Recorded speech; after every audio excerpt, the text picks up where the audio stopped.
Okay, when I'm doing solo training, I use various sizes and weights of sticks to work. But in this video, you'll notice that when I'm hitting the heavy bag, I'm using this stick here. This is a heavy rattan stick. This video is on solo training for stick fighting. And the examples I'm giving mainly come from the Campo 123 original, because when it comes to stick fighting, it is my belief that is the best traditional style I have been exposed to directly translate to fighting with sticks. Thank you. What I am doing here is called ensayo or carenza. This is basically shadow boxing with a stick. All boxers, all Thai boxers, all kickboxers shadow box. Other styles use forms, but free flow shadow boxing is probably a better way of doing this. Now I'm doing a lot of combinations from the Campo in here, and you see here I'm using a heavier stick, now a lighter stick, and you'll see the increase in speed with the light stick. Now when you're shadow boxing, you don't have to go super hard all the time, but you should go hard some of the time, because hard striking in the air teaches you how to recover from a missed strike and also helps with your power development. If you're always just flowing with nice relaxed flow, you will get nice relaxed flow, but you won't develop as much as you will if you're going a little harder. Now you can't go hard all the time, especially once you get a little older, but you should go hard some of the times, or the majority of the time, I believe, in my opinion. You should put some time into this. Set the ring timer up for 2-3 minute rounds, go hard for that time. Of course, you're gonna have breaks because you can't keep the pace going for a solid 3 minutes. Push yourself though, so that you're getting a cardio workout, and make sure you're constantly moving, angling, working your footwork as well. What you don't see in this video is fitness training. There is a lot you can learn from pugilists. They do hundreds of push-ups.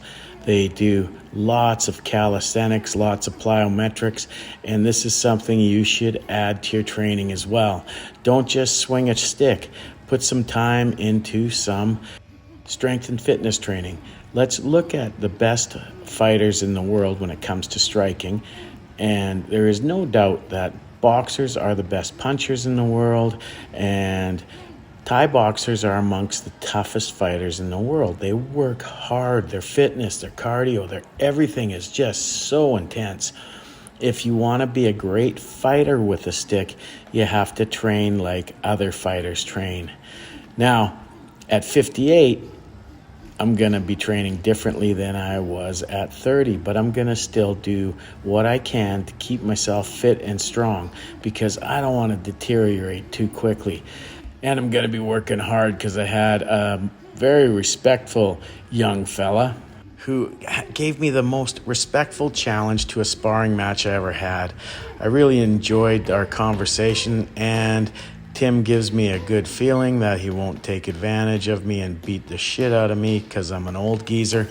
So I'm going to take him up on that. Now I'm doing the other aspect that I think is really important in your solo training, hitting heavy bags. And I'm using a heavy stick here. You need to hit things if you're gonna train to hit things. It amazes me sometimes on how long a lot of escrimadores put into elaborate drills that you will very rarely get to replicate in fighting. Things that just are a moment in a fight that might happen once. After sparring for 5 or 6 rounds, you might get one little moment where those skills come in handy. And do not put a lot of time into striking targets, into hitting things. If you want to be good at hitting things, fucking hit them lots. Hit them all the time. Put up tires. Tires are the best for sticks because you're not wrecking your heavy bag. You can see mine's just held together by Gorilla Tape and duct tape. These things are expensive, so maybe you don't want to hit them with your sticks, but you can just take old tires and put them up, and they make excellent targets for stick training. Do it lots, learn to hit hard, develop a powerful strike. And listen to your body though, because repetitive motion can cause injuries. So this drill here is for short power, like right from the target. I'm trying to just turn my hand over and still hit with authority. It is a really good drill. I think it's important. A lot of people don't develop this. I've seen a lot of arnisadors and escrimadores with a lot of experience who just cannot hit hard in that short movement. And I think it's a shame. I think it's a real shame that people don't put time into this. They would rather do a bunch of fancy flow drills, and which makes me really happy. I spent the first part of my training in martial arts and pugilism, and then went into Filipino martial arts because it gave me a different lens. I think that lens has helped me have some very practical ideals about Filipino martial arts. I understand which things directly apply to the use of a weapon and which things develop attributes and maybe a longer way, a longer path to get to actual fighting skill. But what I'm showing here is directly related to fighting skill. Now I'm showing some striking with a lighter stick just to show you how much more speed you can get. But let me tell you, somebody who's really tough can just walk through these strikes. There's no bullshit here. Like, you can hit someone in the head with a stick like this and they won't stop. They'll keep coming. So I love light sticks because I can look fast. But in the end, I would rather hit something with a stick that is heavy with a lot of power. If I am ever unlucky enough to find myself in a situation where striking somebody with a blunt impact weapon is an appropriate thing to do.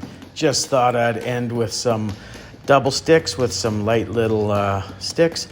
And yeah, this is the Battle Grandpa signing off. Have a great day.